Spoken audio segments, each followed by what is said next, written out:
అందరికీ నమస్కారం. ముందుగా ఈ వీడియోకి ఒక లైక్ కొట్టి మన ఛానల్ని సబ్స్క్రైబ్ చేసుకోండి. ఈ నెల జూలై 13వ తేదీన సోమవారం నాడు శివుని జన్మ నక్షత్రం ఆరుద్ర నక్షత్రం, మాస శివరాత్రి, అలాగే చతుర్దశి ఏర్పడుతుంది. ఇది 100 శివరాత్రులతో సమానమైన రోజని, ఇలాంటి రోజు మళ్ళీ రాదని వేద పండితులు చెబుతున్నారు. కాబట్టి చాలా అరుదుగా ఏర్పడే ఈ సోమవారం నాడు భక్తితో శివుడిని పూజించి శివలింగానికి అభిషేకం చేస్తే కోటి జన్మల పుణ్య ఫలితం లభిస్తుందట. 100 శివరాత్రులతో సమానమైన రోజంటే మామూలు విషయం కాదు కదా. కాబట్టి ఈ సోమవారం శివుడిని ఎలా పూజించాలి, పాటించాల్సిన నియమాలు ఏమిటో ఈ వీడియోలో తెలుసుకుందాం. ముందుగా ఈ వీడియోకి ఒక లైక్ కొట్టి జై శ్రీరామ్ అని కామెంట్ చేయండి. శివుని జన్మ నక్షత్రం ఆరుద్ర నక్షత్రం. ఈ సోమవారం ఆరుద్ర నక్షత్రం మాస శివరాత్రితో కలిసి రావడం చాలా విశేషం. 100 శివరాత్రులు కలిస్తే ఎంత యోగం ఉంటుందో అంతటి శక్తి ఈ సోమవారం వచ్చే మాస శివరాత్రికి ఉంటుందట. కాబట్టి ఈ సోమవారాన్ని అస్సలు వదులుకోకండి. సోమవారం ఉదయాన్నే నిద్రలేచి స్నానం చేసే నీటిలో కొన్ని నల్ల నువ్వులు వేసుకొని తలస్నానం చేయండి. ఈరోజు ఇంట్లో ఉన్న ప్రతి ఒక్కరూ తలస్నానం చేయాలి. దీనివలన మీ జాతకంలోని దోషాలన్నీ తొలగిపోతాయి. అలాగే ఈ రోజున ప్రతి ఒక్కరూ శివునికి ఇష్టమైన తెల్లటి వస్త్రాలు లేదా పసుపు రంగు వస్త్రాలు ధరించాలి. అలాగే ఇంట్లో శివుడిని పూజించండి.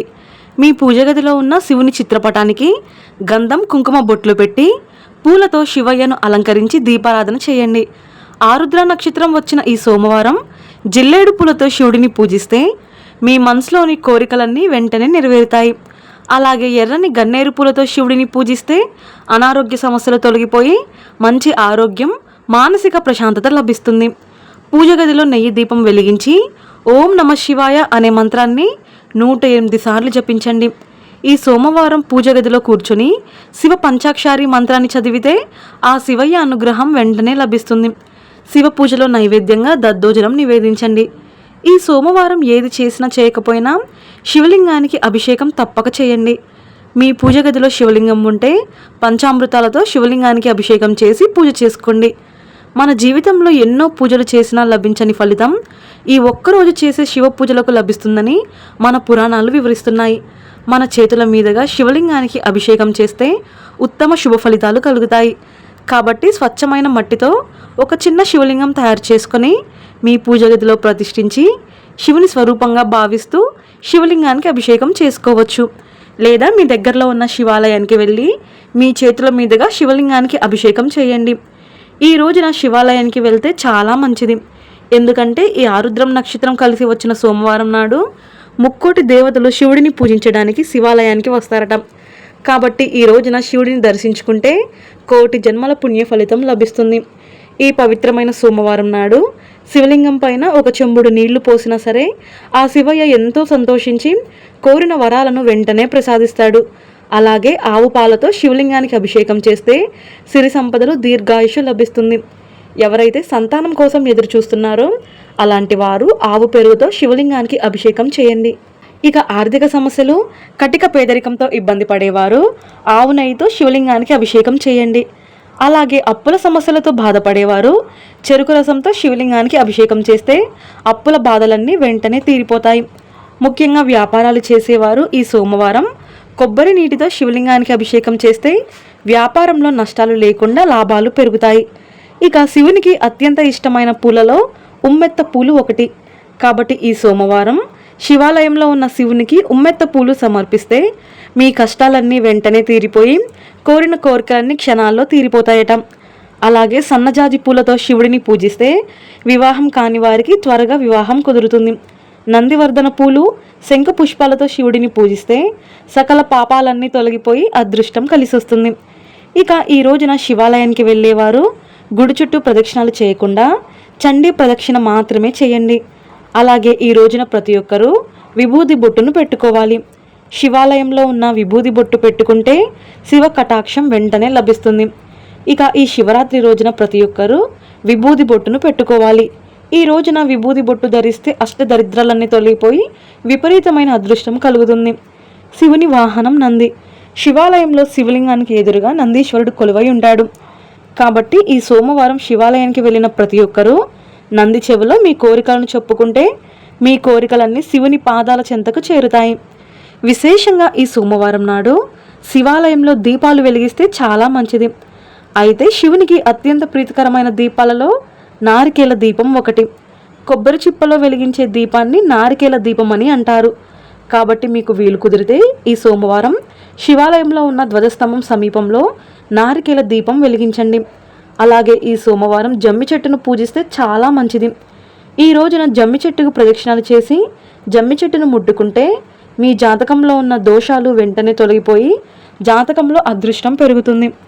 ఇక ఈ సోమవారం తప్పనిసరిగా మీ ఇంటి గుమ్మం బయట అంటే మీ ఇంటి ప్రధాన ద్వారం పైన గంధంతో స్వస్తిక్ గుర్తును వేయండి.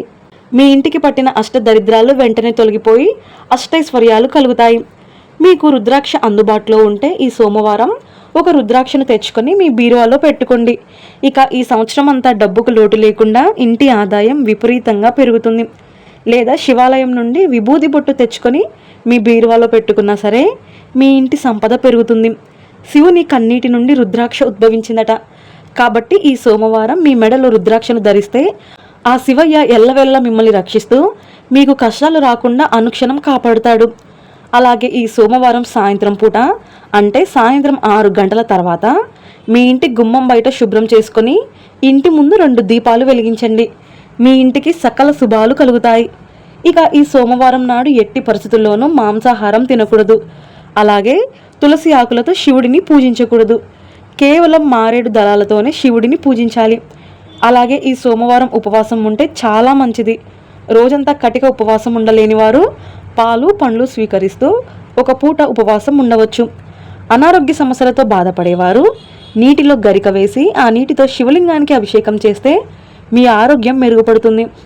ఈరోజు శివలింగానికి అభిషేకం చేసేవారు కల్తీ లేని స్వచ్ఛమైన ఆవు పాలతో లింగాన్ని అభిషేకించాలి. అయితే శివలింగం పైన పాలు పోసిన తర్వాత వెంటనే నీళ్లు పోయాలి. అప్పుడే మీ అభిషేకానికి ఫలితం దక్కుతుంది. శివలింగంపై పాలు పోసేటప్పుడు నేరుగా పాలు ప్యాకెట్తో కాకుండా ఆవు పాలను గ్లాసులో పోసుకొని శివలింగానికి అభిషేకం చేయండి. మీ ఇంటికి ఉన్న నరదిష్టి వెంటనే తొలగిపోవాలంటే ఈ సోమవారం సాయంత్రం పూట ఇంటి గుమ్మం బయట నిలబడి సాంబ్రాణి పొగ వేయండి. మీ ఇంటికి ఉన్న నరపీడ వెంటనే తొలగిపోతుంది. మీ కుటుంబంలో తరచూ గొడవలు ఏర్పడుతుంటే పంచముఖి రుద్రాక్షను రాత్రంతా నీటిలో ఉంచి ఆ నీటిని మరుసటి రోజు ఉదయాన్నే ఇల్లంతా చల్లండి.